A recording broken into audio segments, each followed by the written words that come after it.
have Theresa Burns. She's the author of Design, published by Terrapin Books in 2022, as well as the chapbook To Train Town. Her work has appeared in the New York Times, Prairie Schooner, New Ohio Review, Verse Daily, the Cortland Review, Plume, and elsewhere. A 2-time Pushcart Prize nominee, she is the founder of the reading series of Watershed Literary Events and teaches writing in and around New York. All right, let's give it up for Theresa.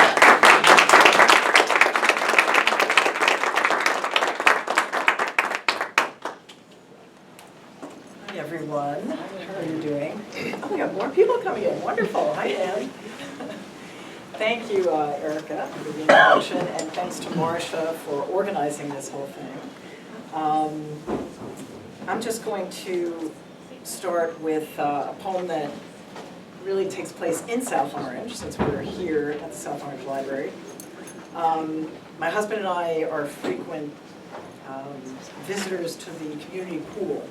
We usually go at night, because we like it when it's cooled down. And this is a poem, this is a new poem called Ladder. A woman lowers herself.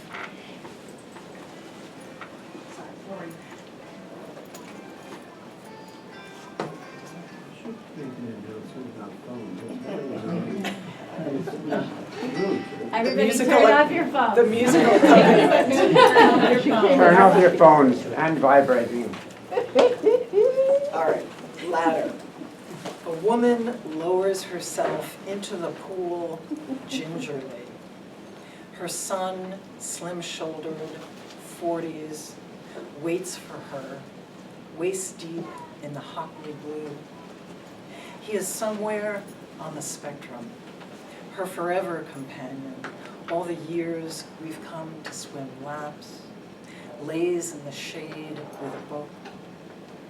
By the looks of it, she is right in his range. He is all refraction, her mirror, but for an error on the spiral. Later, she towels him dry, feeds him fries and ice cream. What would become of him if she slipped, fell, never woke up? She handles the ladder with reverence, every rung under her bare feet, a god she must please.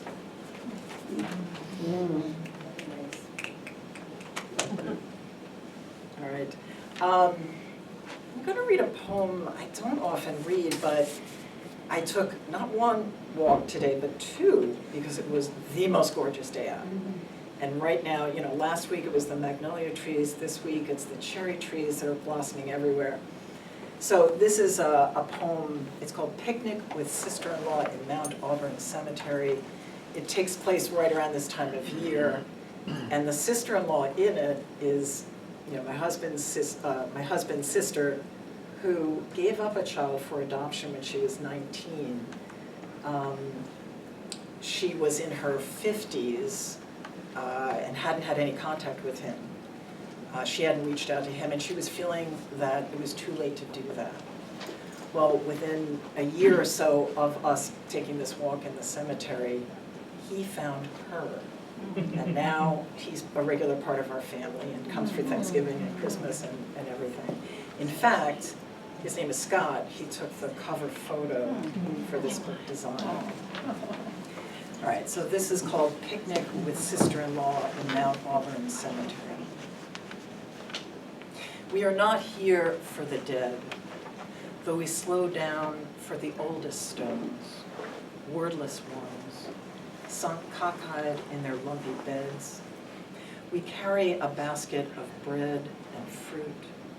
We are here to not hear the trucks from the road, to get out of the way of all that, to search for a spot. 2. We arrive in time for the fashion show of trees, blousy and pink chiffoned and buttercupped, each skirt pinned with Latin name, Prunus mume, Magnolia stellata. A crowd forms on the path. High in the tallest oak, a newborn owl, visible only through spotting scope. We peer through it, see nothing at first. Then his eyes, the white cloak of his head. He is the finale, the wedding dress. 3. On the way to the car, Patty tells us about the son she gave up at 19. In the paperwork, she named him Theodore, God's gift. How can she even begin to search the world for him? 4. From a distance, one tree appears filled with resting goldfinches. Only when we reach it do we see its yellow blooms, read its name, Magnolia Goldfinch. I think I'm going to read actually another new one, which seems kind of topical.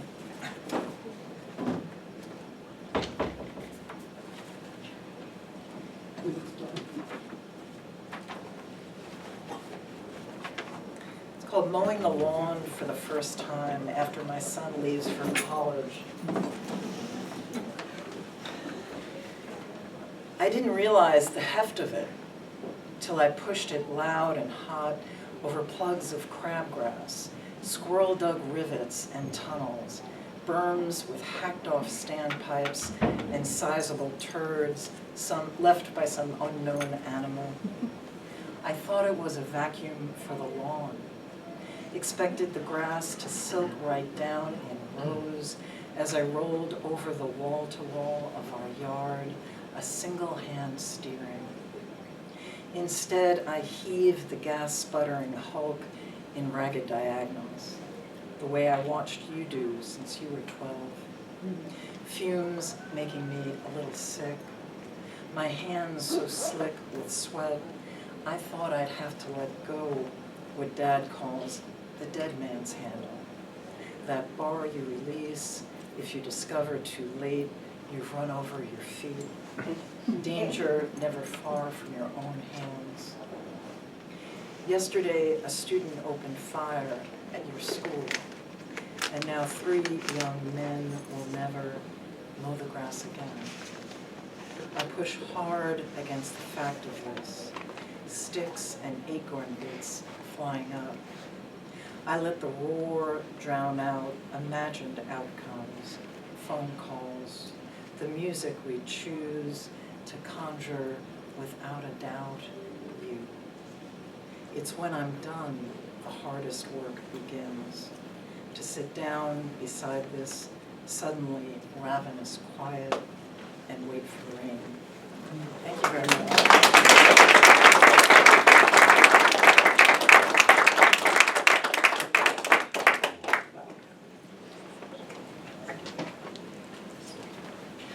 Thank you, Theresa. Those were lovely. Next up, we have Anthony Ellis, who is a writer from Summit, New Jersey, now living in South Orange with his family. His latest memoir, Climbing the Summit, is available on Amazon. Is about his life as a black boy growing up in a rich white town. His recent poem of the same name is about that story. All right, let's give it up for Anthony Ellis.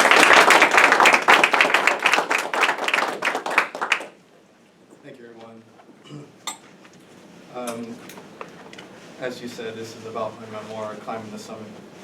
Excited to share this with you all. Climbing the Summit. When they ask, where are you from? I think of home, where Destiny was born. At Grandma's house, down the hill from the riches. My brothers and I wiped the sleep out our eyes to the dim sum. Mama got dressed in the living room. Dad was in another life. In the kitchen, Grandma sizzled, scrambled, and flipped, warming the home with her smile. Grandpa chewed yellow pancakes with no worries. My uncle ascended the basement, Lady draw dragons with me. Auntie sung and embraced me. Outside, I ran with cousins, till our breath escaped us. Brown boy with joys on our faces. Shiny cars with pale faces from up the hill glided by. We picked our favorites. Grandma said we deserved everything white people have. We just have to work harder. I befriended them, a bunch of white boys with button-down shirts, and the homes unattainable like castles. On the hills and the skies where the sun shine brighter and the air costs more. I wanted what they had. Where are you from? I prayed they didn't ask about my blackness. Only to be seen as me, not the definition of hue they presumed. I couldn't forget where I get my lips and the skin I'm in, the nose I'm breathing in, the rhythm beating within when they question where I'm from. I laughed with them, dribbled, kicked, and threw balls, sipped brews in their basement, sung Biggie. It was all a dream to have more like theirs. One told me his plans for college were like mine, and the music he liked was like mine. Drugs got his family like mine. And we talked all the time like brothers. At home, Mama told me she loved family. I knew if I ever doubted anyone loved me, family loved me. At barbecues, we sang, "We are family," while missing a piece of us. My uncle's pen in his hand, his gift to illustrate, replaced by drugs. Chased by death, he now flies with dragons forever. My first loss, I felt lost, but I discovered I didn't want to lose anymore. We strive for more. My brothers won the college football. Another baby was born. Mom had to leave so we could afford the life she couldn't have. For me, I swear I wouldn't be anywhere without my mother. But I was no longer the baby. I had to let her go. On the path to college and homes on the hill, I tripped on which decision to make. Stumbled with an ache in my chest and thought I got over what was my blackness. Till the cops showed up and I ran as fast as I could. They snatched my collar and nearly took my tomorrow away. Tears on the phone, Mama said, everything will be okay.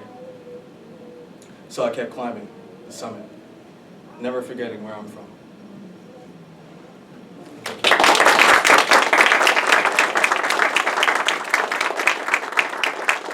That was just one poem, but that was my most important poem I wanted to share with everyone. If anyone's interested, my memoir again is on Amazon, and I do have a few copies if you want to contact me after.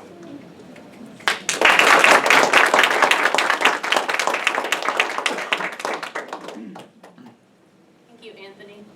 Our next poet is Leah E. Jackson, aka Lyric. Lyric is a psychotherapist, published poet, an activist, and cultural curator. A lot of hats she wears, it seems. A longtime resident of South Orange, New Jersey, she's a mother of 2 sons. All right, Lyric, everybody. So it's interesting that I'm following Mr. Ellis. So I grew up here in South Orange. I'm a graduate of Columbia High School, went straight from South Mountain to Columbia. So yeah, I'm old school. I remember when this library was always popping because you had to. There was no internet. The Dewey Decimal System. Anybody remember that? Yeah. So I've been a poet a long time. I've been performing all over, but I'm a mom now. I have 2 children. My oldest is 21. He went through the school system. He's an amazing kid, and was diagnosed with autism when he was 4. And then my 17-year-old, or going to be 17-year-old, he is a junior at Columbia, and he drives me crazy. I try really hard not to kill him every day. He doesn't know. He really doesn't know like how close he is to death every day. I'm sure people can relate. Hey, that's my people. Okay. So poetry. National Poetry Month is really important for me, not just as a poet, but also. Something that you said earlier, the first poet who was here, she said she doesn't read a lot, and I believe poetry is meant to be read out loud. So it's really cool that we get to do this. I was a part of a collection of poets that were responding to Walt Whitman's poetry, and I was invited to write, and I'm looking for it because it was published, so I'm looking for it now. I'm like, where do they put me? So sorry about that. Guys, ladies, gentlemen, all genders. I'm usually really more organized in this, but I was like, I'm in my town. Like, Okay, here we go. And I'm also nearsighted, so just don't mind me, that I'm going to be doing this quite often. So I had to answer one of Walt Whitman's poems from one of his books. And so this poem is called Seen and Unseen. So here it goes. These are the songs to myself. My voice springs from a whisper, an overwhelming roar amongst the crowd. The voice brings the unseen to the scene. The voice makes the unseen to be seen. We have come together with the voice of those who are voiceless. We come together to ask the question. You can revisit the story. Can you? Will you? Over and again, shaped with each voice. With our voice, the story remains unchanged. We are interconnected, never to be broken, never to be unbroken. You want to be on your own, unable to be alone? We are made one of another, flesh of my flesh and all of that. You and me exist because we need to be. You are seen, me, unseen. Naked, unafraid, in the wilderness of what? What existence? Uncovered, unbothered. Can we reclaim our time? As long as my voice is heard, it does not matter if you can see me. It does not matter if you can hear me. Can you hear me? I speak for the seen and unseen. My life matters, and so does yours, and yours, and yours, and yours, and yours, and mine, and yours, and theirs, and ours. Thank you. There are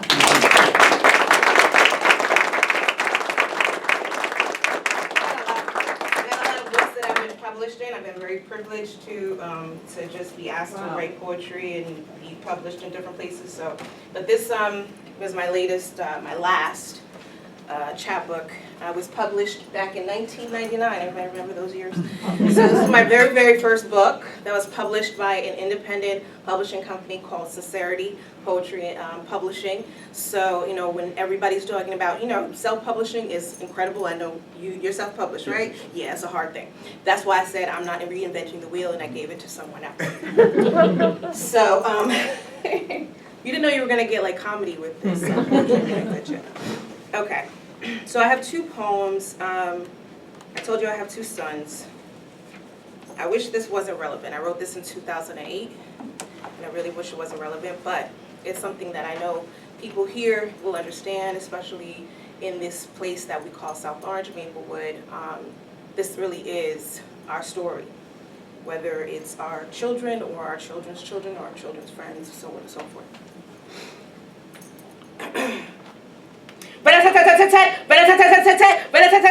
Uzis, bazookas, shotties, 9mm. Nobody move, nobody get hurt.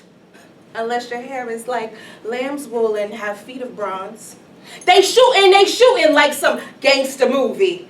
Shoot 'em up, Bugsy Malone, Dutch Schultz, and all them non-law abiding citizens. They have silver now and put up blue walls of silence. Officer, officer, officer, overseer, overseer, overseer, overseer. Chris KRS made it plain. With justice too blind to see that race is always the issue now. If you fit the description, bullet holes will be used as target practice. Shooting warning shots into torsos and ripping through flesh without warning. Names, famous and anonymous. Now I'm not going to run down through the names because there are quite a few. But we all know their names. Amadou Diallo, Omar Edwards, Sean Bell, Aki Curley, Tamia Rice, Trayvon Martin, and the list goes on and on. Numerous and never-ending, leaving holes in black men who are only guilty of living with melanin genetics, the ability to dilute weakening genes. Names that can be rattled off like baseball averages, long lists. Numbers and names. A melancholy lullaby to my heart. I am conjuring a spell to rework chromosomes and DNA, switching double helixes, turning them inside out, manifesting visions of peaceful soldiers who will need no armor, for evolution to create a new race. I am going to give birth to bulletproof black boys. I am going to make superhuman babies that will not die. They multiply and multiply and multiply till all you see is black. Scared of black men? You should be scared of me. Because my womb will produce blackberry boys with stubborn skin that bend and stretch, that are impervious to metal bullets, always aiming at black skin. Bulletproof babies to make up the national deficit of black men being killed off for sport and practice. I am Eve, rewriting destiny with comic book heroes as my way to revolt. It starts with a lab, and I, the mad scientist, will keep my men living forever. Be the tempest swell, be Yamaya who bend the neurons and ions to my will. Black babies bouncing bullets.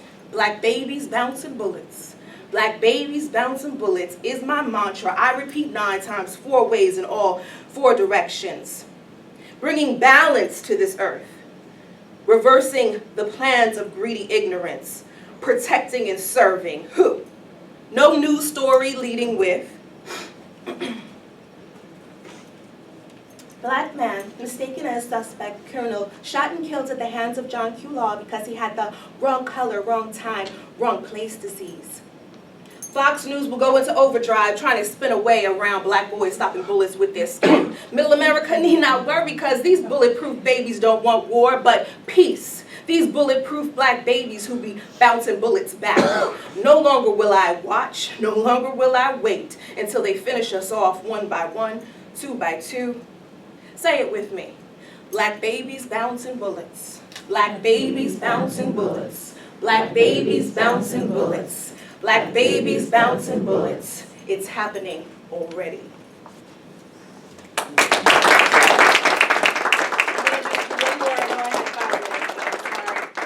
Can I do one more? Just a really short one. And I think I'll just leave it on a love note. I don't write a lot of love poetry, but as you can see, I'm very passionate about my stuff. So, happy National Poetry Month. And this is dedicated to my significant other, or whatever he is these days. Your smile, narrow with a gap on the side, brings on my joy instantly. Love, an action word, an adverb, could naturally explain all of what occurs inside of me looking at you. Describe it, I get concerned to make sure I get it all in. Like that one trip you make with all the groceries into the house. That holds your heart. Always been you, even when I try to wish it away to make it easier for both of us. I can live without me, but it wouldn't be fun. Ties that bind us tightly together with no key to the handcuffs. Love is an adjective, an objective, a means to an end. Asking questions is optional. You know all the answers already. Kindly, I need out of my misery, into the abyss of security. Peace, be still. Not because I can't live without you, I can. It just wouldn't be fun. And it's no fun what the homies can't have, none. Love is a noun, a prologue and epilogue with long unpronounceable SAT words that you have to look up in the dictionary. Oh, but now there's Google. We have fire and heat with cold winds and stone walls. You understand and misunderstand at the same damn time. And you always right? Claim me, I say. You say I did. Next lifetime. And this one, and the one before that. Recreation, inspiration, incarnation. Has me asking the ancestors to come down for a chat. How the hell do you do that? More than love. You are life, and answers, and reasons, and seasons, and lifetimes. Infinitely circling and twirling my ori, my aura, my chakra, my soul. Say you are the mate to my soul. Could you just say yes? but would be missing something, just like right now. Thank you all.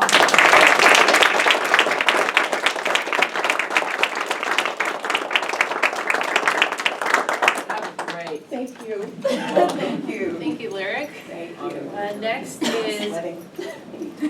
is Marcia, LeBeau. She has poems and essays published in New Ohio Review, Painted Bride Quarterly, Rattle, Moon City Review, and elsewhere. Nominated 3 times for Pushcart Prize. She holds an MFA in poetry from VCFA and is the founder of The Right Space in Orange, New Jersey.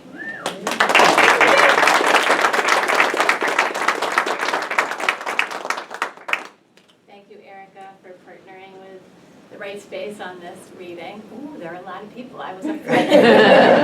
Wow. Okay.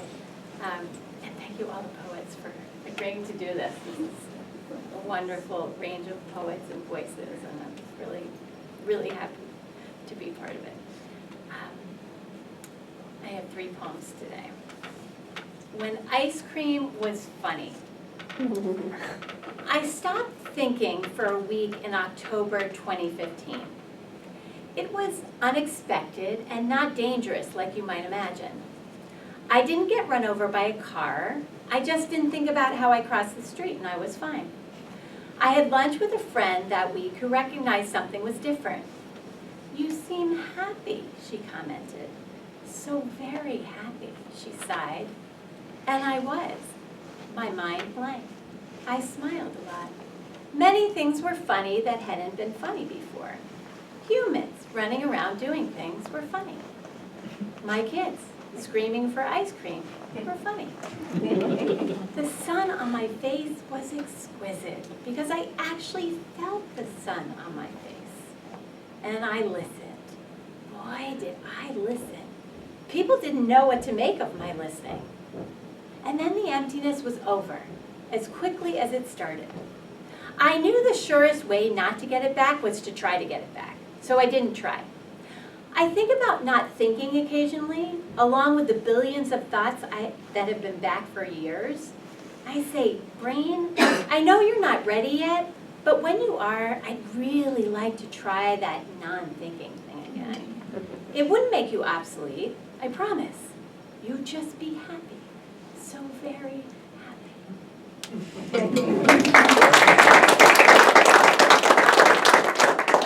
I've been teaching some 5th graders this week poetry and last week, and I read them this poem and I said, "Should I read this at the library?" And they were like, "Yes! It's about ice cream!" I'm like, well, it's not really about ice cream. Marcia B. That's what my dad calls me. Not sure if he stole the bee from the middle of the last name we share, or plucked a honeybee from the sky and dropped it at the end. I've never asked him where it came from, how it flew in. There might not be much more time for asking. The darkness honeycombing through his brain from a stroke decades ago eludes the doctors at the fancy hospital. And I'm lucky enough not to live with the daily chore of figuring out what's going to leave next.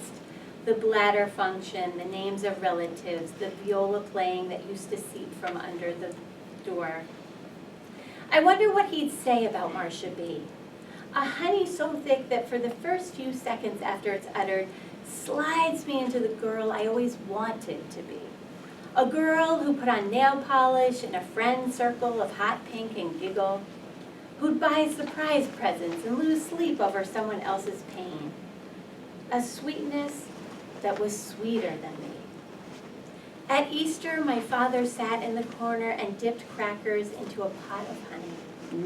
The amber liquid meant to be drizzled onto cheese with a tiny spoon.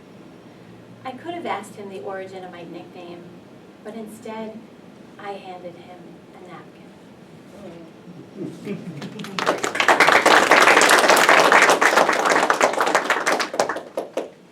So I was going to end with another downer, and I thought, and it said 18 plus, so this is the plus. And when I read this title, people get very scared. 13,000 Ways of Touching a Woman. They're like, how long is this book? Don't worry. 13,000 Ways of Touching a Woman. Number 1. This time there is a swirl of apple butter and blueberries floating in cream when you slide your palms from my shoulders down my biceps, when your hands curl around my forearms. 2. I feel the heat of bonfires on a dirty beach, flashes of tenement, reflecting sunset. I am getting all of you. 3. Trips to school down a Brooklyn gorge Walkman and wooden slat rat-a-tat. Me beyond the white stone in the same state but different, unknown still. 4. When you grab my behind, 2 hula hoops turning in a rainbow spray of water over asphalt. Hot summer, an unwritten Lin-Manuel soundtrack of joy. 5. I reach out to your smooth face. 6. There is a dent in our mattress where you sleep. In it are the nights we have turned away from each other when all we needed was to press together. Even a dandelion between sheets of wax paper is beautiful. 7. Come, my love, believe in our layers. The cinder blocks 3 floors down can be shaved and sanded. You can pin me against their smooth. I trust you with this body, now and until the final rattling breath. 8. We march on. Forget all we know. Battering ram of silence, screeching lung of the heart, mouth ache. I will put it there on your neck. You will shudder. I know this about you. 9. And there, and there, and there. Nothing about this is easy. 10. Hear me with the ear that I tongue to make you tremble, tracing the nautilus to the perfect meat of your lobe. I could die here. Will I die here? 11. I could open to all you are willing to give. Circle the edges of our soft ocean bed, waiting for the right wave, a signal from the shore. I am confusing. 12. Under these curves of flesh is a soundpost precariously positioned. It keeps my rib cage from collapsing, my eyes focused. It sings me home, sometimes without you. I ask it to let you in. 13. When it does 1,000-fold. Thank you.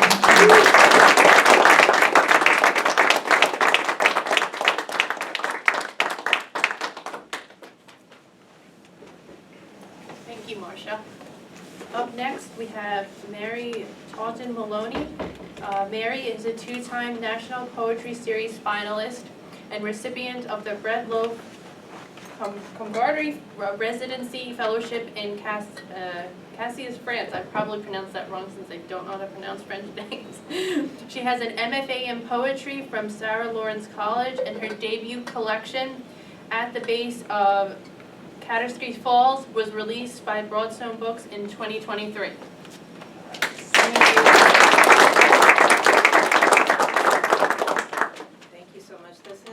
My very first collection, and unlike you with your bag of books, I was like, I wish I had that big bag of books. This is my very first book, and it took me years to publish. And this is my very first chance I've had to read locally in Maplewood, South Orange, so I'm very grateful to be here. And I'm just going to read like 4 poems. I'm going to start with a mother poem. Have you met my mother? My guess is that stars are born, begin to burn, and don't look back much. I admire that. I admire women who fit stars in their eyes and burn some light. I only see clearly with a little night. If you met my mother, what did you see? Maybe the glint from gravel tucked in a grate, lodged against air rushing. It's only a guess. Schedules I never predict. Double takes, how it lit. I've heard the moon runs hot to freeze and holds onto nothing, which draws me back to my answerless question, twisted into a shape I can touch.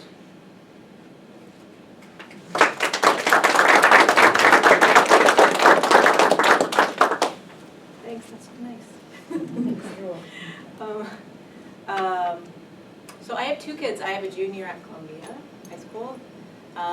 They were born in New York, and my husband and I moved here when they were 1 and 3, and it was such a, relief to be in more space and be in a beautiful town.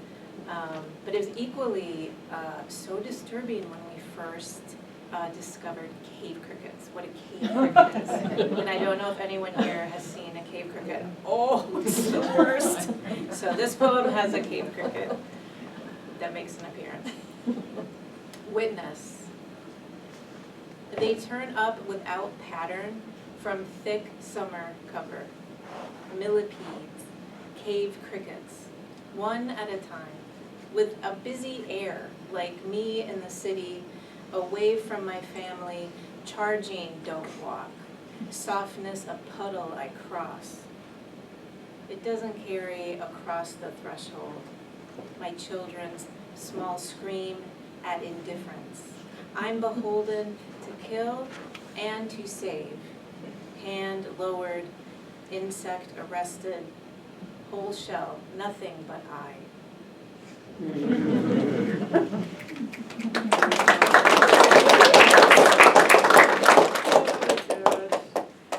So over the years I've commuted into the city for work or for appointments, and there was a time where I took the ferry, it was a while ago, and they were still excavating Ground Zero, and this report came out that while they were digging they discovered a merchant ship, like dating back centuries, and they halted all the digging, and it just caught my attention. Ferry. Lackawanna terminal like a low-lying bird, the Hudson between. My body teetered, healthy, routine tests, 3 past pregnancies, 2 delivered, and there's age to consider with another conception. Now sailboats sure in their sideways course. On the news, a ship dug up at Ground Zero, centuries old, artifacts sunk in muck slayers, leather cut for shoes, birdshot, bones. Archaeologists scampered to measure, prayed for more rain, white oak blinking into metal sky.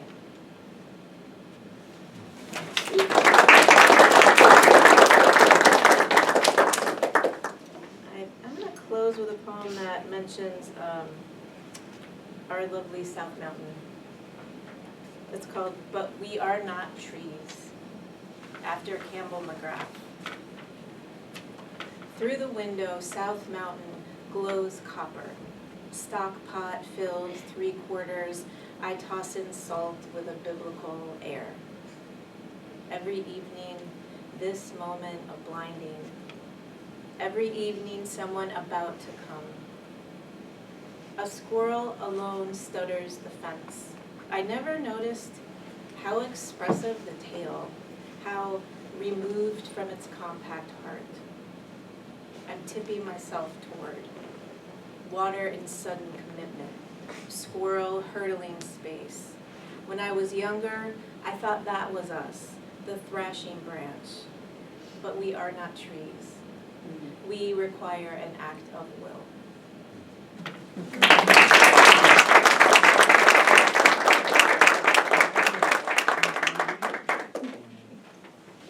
Thank you, Mary. Our next poem is from Rachelle Parker, and she's the author of a forthcoming Together We Remember the Gazelle poetry, and it is a poetry winner of the 2022 Digging Press Chapbook Series and a winner of the Furious Flower Poetry Prize. Her photography debuted in Orion magazine. Her poems appear in the Rhino Patterson Literary Review, and the anthology The Breakbeat Poets Volume 2, Black Girl Magic. All right.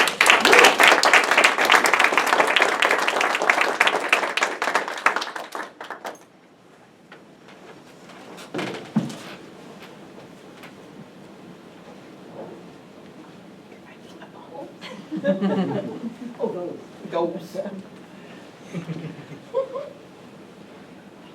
Hello, everyone. This beautiful day. Thanks for coming out to see us. Thank you, Marcia, for having me. So, I'm reading from my new chapbook. All right. It will look different come fall. I'm going to read a couple of poems. A couple of free poems that I put to the front so that I wouldn't have to do this.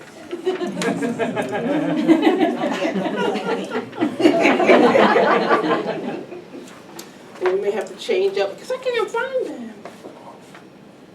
It's okay. So, me and him, we together.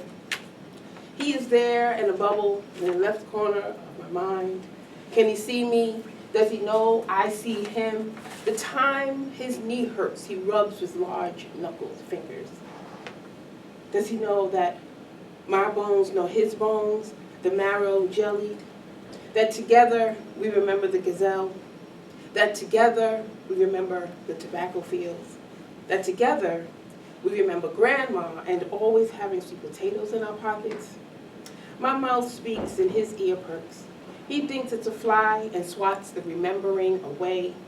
Sometimes he's close to the bubble, his grandchildren at his side, face, nose, and lips pushed through, stretching the circle, unable to break the membrane, the cord, the thread that stitches through, a bracelet dangling charms, all our lives sewn together, blood left on a knot pulled tight, cut with teeth.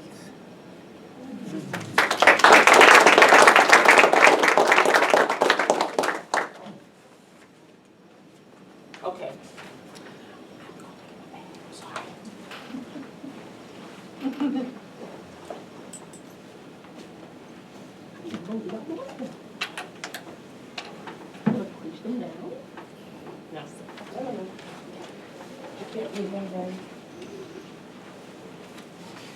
They're my favorite.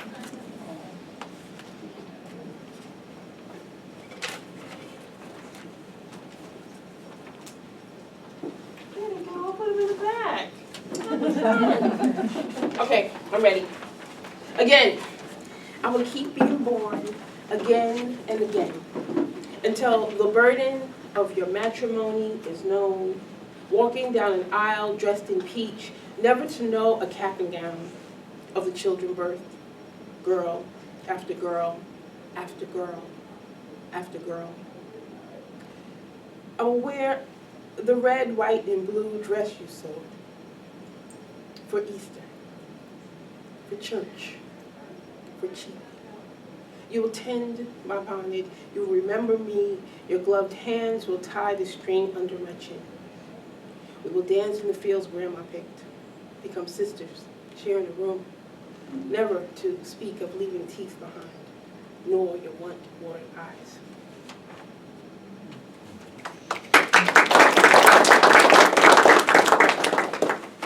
I worry about a Tatiana Jefferson's nephew.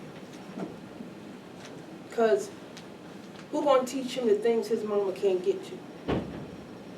Who gonna take him over the Brooklyn Bridge the way I did my niece when she was teeny weeny?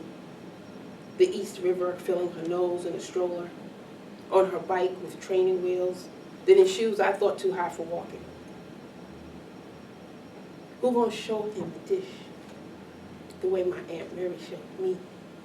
Shredding onions in her olive green Dutch oven, the pieces of chicken thighs, the tomatoes canned, the tomato paste, chicken cacciatore, she said, when I had only known fried and boiled with dumplings on Sundays. She worried that I would get the bleeding from.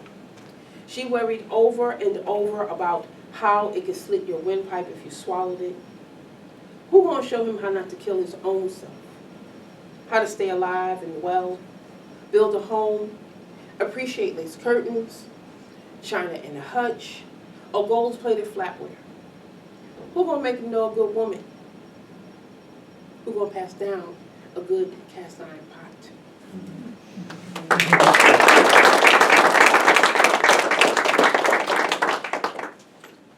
Cousins bob for apples in a galvanized tub. Cousins rip gifts open from under grandma's Christmas tree. Cousins be the only ones at your birthday party till 4, 5, 6 years old. Cousins get their hair washed by one mama, pressed by the other mama. Cousins share a small fry and small orange soda and cheeseburger. Cousins keep each other company when making a boo-boo. Cousins, no matter the house, there was cod liver oil. Cousins reach for your mama when they get scared.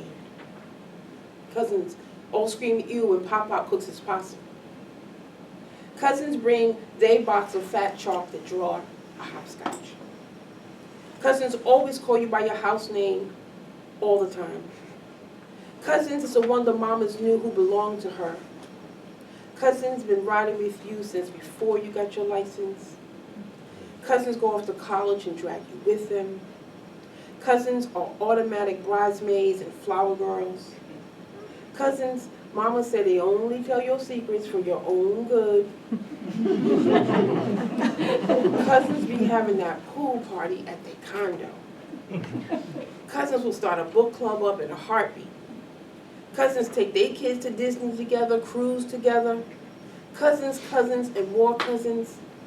Cousins mean lots more to you when they mama and your mama, them sisters, both get the cancer and all you got is all them times y'all shared stuff. And now you share salt from tears stored in a mason jar. And you wish to learn to punch down a batch of dough for yeast rolls. And handle a meat grinder to mince clams for fritters. And nimble your fingers to sew plaid dresses and shorts for Easter. Heft an axe to bust logs for the potbelly stove. And wring a chicken's neck. And get your book learning and become a scientist. And share a secret, a cure for sickle cells.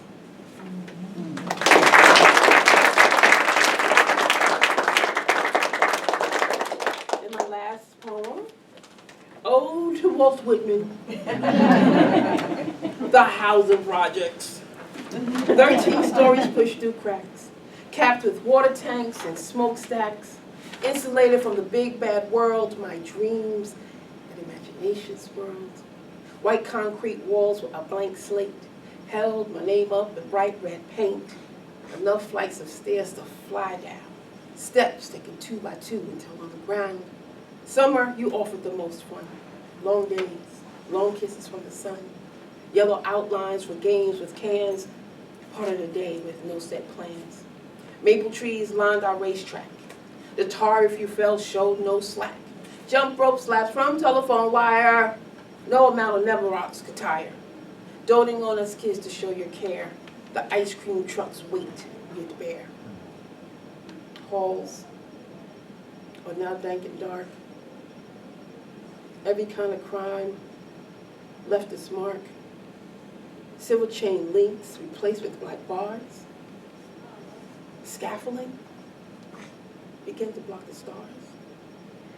As brick and mortar swell of fears, panes and panes of glass shed tears. Never daunted by all these things, you still know the heart that sings. Musty jacket, tattered and worn, add attention and blowing your horn. Fiercely you continue standing guard over little girls in cowboy boots and leotard.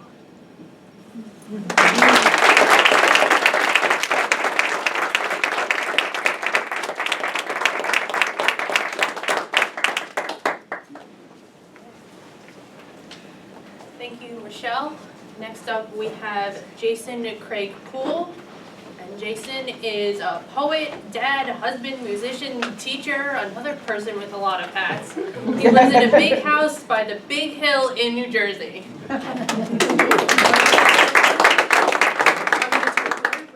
Sure. Absolutely. Hi, gang. This is so exciting to be at a poetry reading and see faces. This is wonderful, thank you. I love to write poems, but I really like to read them more than anything. And I hang out with a bunch of poets and we challenge each other to come up with, someone will throw out a word and say, all right, this is the game. Tonight we're gonna write about. And so I thought I would bring some of those poems to share with you tonight. The first one, we moved out of the city after living there for about 23 years, and I moved to the wilds of Pennsylvania. And one of my friends at the kitchen table one night said, I know, let's write about stars. And this is what I came up with. In New York City, we never saw the stars at night. Well, that's not exactly true. Outside the Ziegfeld Theater, we saw the stars from the latest Hollywood films as they strolled in and out of the theater on that red stretch of carpet. Stars that were protected by the velvet ropes and the photographer's flashes. Or on a side street in Times Square, if we passed the stage door at just the right time, we'd spot one of Broadway's leading players dash to the black car with the tinted windows that waited to whisk them away after the last curtain fell. Or sometimes, at Elaine's, after midnight, we'd catch glimpses of New York's hometown celebs as they dined on pasta and veal, dipped sauce and sipped wine and blended in with the late-night dining crowd. Those were the stars we saw. But the lights of the city, the constant glaring glow of the millions of light bulbs in Times Square's spectaculars, or the Empire State Building, or the Chrysler Building, or the World Trade Center, the lights of the taxi cabs and the buses and the cars that flowed like electric blood in the arteries and capillaries of New York City streets, the lights from the apartment buildings, great squares turning off and on against flat silhouettes and black towers. All those lights distorted reality and made it seem like midday at midnight. They lowered the night skies and stole the stars from the heavens. That's what you used to say. But there were nights when we left the city to taste the dark quiet of the country, and we unplugged ourselves from the bright and constant electric hum. I remember standing in a field with you, away from all the trees where nothing blocked the endless skies. How it felt like I was falling down, or maybe I was falling up, even though the soles of my sneakers flattened the damp blades of grass beneath my feet. I remember how the silence was broken by the sound of air being sucked into my lungs, an unconscious, unplanned gasp. Has it always been like this? My voice, strange and alien even to myself, as if we were witnessing the very beginnings of the universe. The brilliant, shining planets, you told me they were planets. The flickering of far-off airplanes or orbiting satellites or streaking comets, is this always happening every night? I imagined feeling so small would be terrifying. I thought we'd feel insignificant when we looked up and we saw millions of sparkles illuminating the deep space above our heads. But it was one of the first times I ever felt so connected, a part of something so much bigger than me, perfect in design, part of all the history of all time, or maybe even before that. The first swirling and gatherings of cosmic dust, the first inklings, first ideas of a universe reflected in the night sky. I want to remember this, I said. Help me remember, don't let me forget when we go home. And you put your arm around my shoulder and we watched.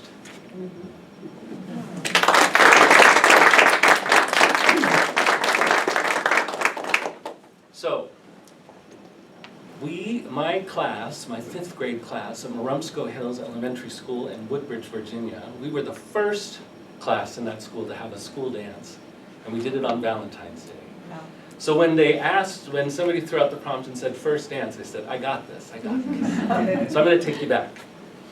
It felt like the whole world was packed into that cafeteria, but it was really just the entire 5th grade and some teachers standing there in the middle of a Tuesday afternoon in February. Us kids, we didn't care that we couldn't see out of the steamed windows, or that the room still smelled like the toxic spaghetti they'd served us only an hour before, or that the floors were still shiny with puddles of that industrial pine cleaner that the custodian used on his mop, still leaning in a bucket in the corner, We only saw construction paper hearts taped to the walls and red and pink balloons that dangled from the ceiling on skinny pieces of ribbon. But everyone was way too cool to say that, of course. The girls clumped together on one side of the room and shifted their weight from one foot to the other and chewed on their hair and laughed a little too loudly while they stole quick looks at the boys. Us boys, we stood in a circle on the opposite side of the room, with our arms crossed in front of our chests or shoved our hands into our pockets of our jeans, and we were all silent and stared at the floor like it was interesting. Come on, kids, you wanted this dance, now get out there and move. Mrs. Preston wailed at us as she turned up the volume on the record player on the AV cart. A fast song with loud horns blasted, and no one moved away from their groups. A few girls giggled, pretended to dance with each other. Us boys, we stared at the floor. The teachers rolled their eyes and groaned in that grown-up way. The lunch ladies who'd lingered pretended to clean, poked at each other and said, "These kids." Emily stood out because she was taller than most of the girls, because she was dressed all in purple, because her hair was braided into a ponytail that stretched all the way down to the middle of her back. Emily stood out because she was beautiful. I don't know what came over me. Maybe it was the slow song Mrs. Preston put on the record player. Maybe it was the smell of my dad's aftershave that I'd slapped on my neck before I left for school that day. I stepped away from the circle of boys, walked across the floor, and said to her, "Hi, Emily. Would you like to dance?"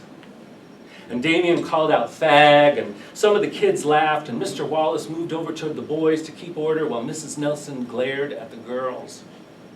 Emily looked down at the ground, and then she looked up at me with wide eyes, and she licked her lips, and she smiled, and she said, "Yes."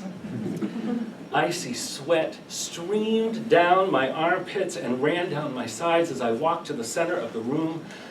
I exhaled as I put my hands on Emily's waist, and I tried to stop them from shaking. And I heard her inhale as she stepped close enough to put her hands on my shoulders, and it felt like her fingers were full of electricity. We could barely look at each other while we stepped from side to side.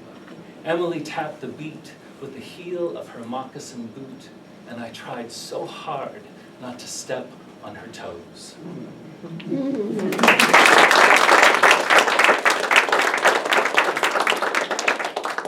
And everybody makes fun of me because when I sneeze, like 500 words come out of my face. So working with a really tight constraint was fun. And I just did this with Molecule magazine. They said you can have 50 words, that's it, including the title. And to make it even harder, I know, right? 50 words.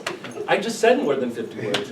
And I chose words from the computer, from a random word generator, which is a really fun game if you haven't tried it. If you're a word nerd, try it out. So this is mine, first aid. My son sits on my knee while I clean the cut of his finger and slather it with antibiotic cream.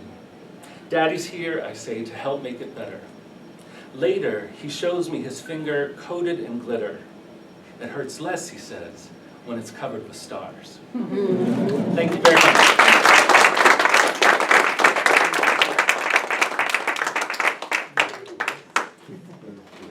Thank you, Jason. Our last poet for tonight is Soraya Shalforoosh. Hopefully I got that right. Soraya's first poetry collection, This Version of Earth, was published in Barrow Street Poetry in November 2014. Her poems, reviews, and interviews appears in Court Green, Bomb Magazine, Tribes.org, Skanky Skanky Possum? Yeah. I hope I said that right. WSQ, Taos Journal, Columbia Poetry Review, Brooklyn Rail, New York Quarterly, the Academy of American Poets, Emerging Poet Series, etc. Lots of things. So let's welcome up our last poet.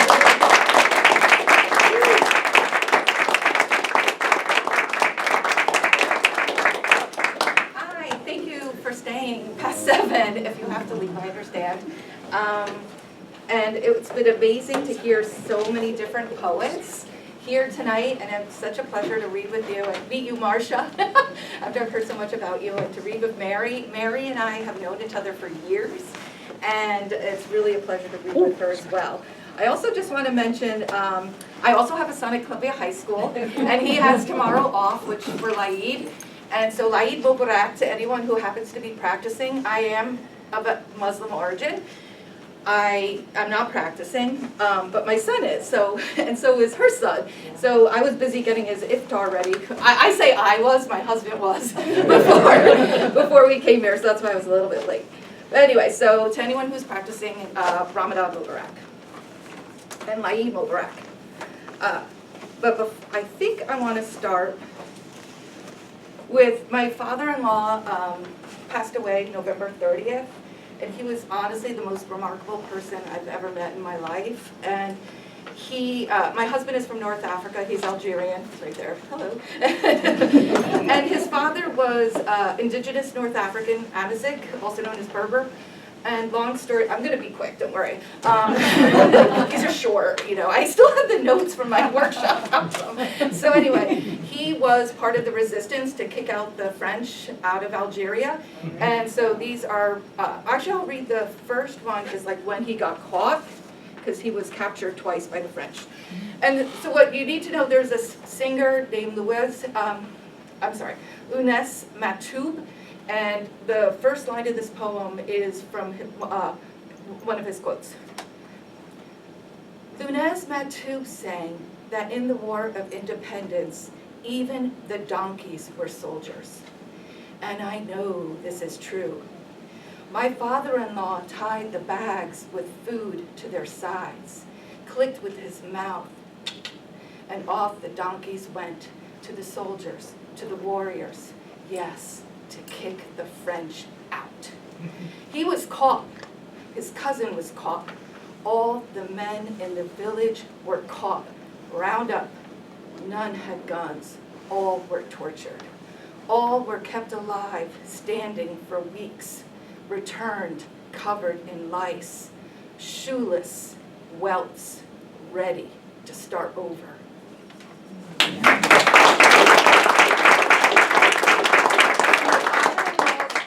My father-in-law's name was Mahand. So the title of this is, Mahand, my father-in-law, was captive in a cave outside Algiers. Was it 1960? 1 loaf of bread a day for 20 captives. Mahand found a matchbox and used it as a measuring tool to ensure each one received the same portion. Equity in the cave. Over 15 days, they lived like this. Arbitrarily released one day. Light hurt their eyes.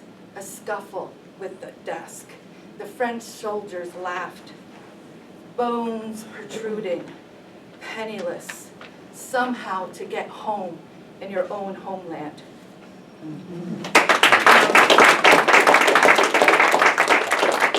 I'm thinking I'm going to try to go more cheery now. So, it's like I'm the last poet and kind of like, all right. I love music. And Duke Ellington's one of my favorites. I don't know, is anyone else a jazz lover? Yeah, okay. So over COVID time, like when you're locked in your house, I would play Duke and think of some of the New York songs, but also his travel music, which is so beautiful. So this is my COVID poem, Duke Ellington. Duke Ellington saunters to my headphones and I can't work. I think of the city I live in, he lived in, the exotic and hypnotic sounds of his travels. Blue pepper, tourist point of view, Esfahan. Duke, I'm half Persian. Did you like it in Iran? The elegant Ellington invades my space. A New York City of stanzas, songs, saxophone. I long for it, Duke. And I am typing on my keyboard now. Please, when I leave this earth, let Mount Harissa be playing on my rolling credits, and to be dancing too, red dress style.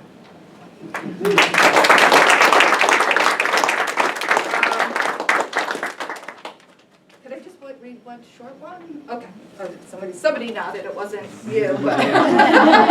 Is there one short one? One short one, Yeah, yeah, all right. And then this is the last poem. This is for anyone who is also a punk rocker who likes punk or into whatever. So this is called Ouija Board. Remember trying to channel Sid Vicious? I imagined him with leather pants and skinny abs, even as a spirit. Flames of hell surrounding him like a drum kit. He told us anarchy is not really best for the UK. He told us Johnny Rotten is a fucking arsehole. How did we not ask about Nancy, his love, self-absorbed teens? But we are still Sid's version of My Way every day. You know the song from Frank, but the Sex Pistols version? I hear it as if on a turntable. The vinyl spinning with its skips caused by our imitation of being rock stars, jumping, and air guitar. But our stage, my childhood living room, enormous Persian rugs, bronze Moroccan lamps, the vases shaking. 15. Thank you.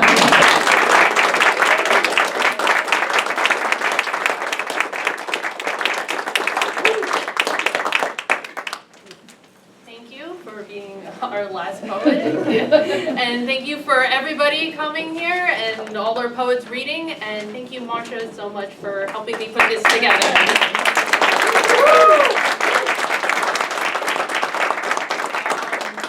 So that's it. We still have a bunch of snacks and some coffee if you guys want to grab some on your way out. Thank you guys all so much for coming. And just one last note, we have a special conversations next week. We have Bob Dreyfus, an investigative journalist, coming to speak about the U.S.-Iran conflict. Is war inevitable? So come on down next week.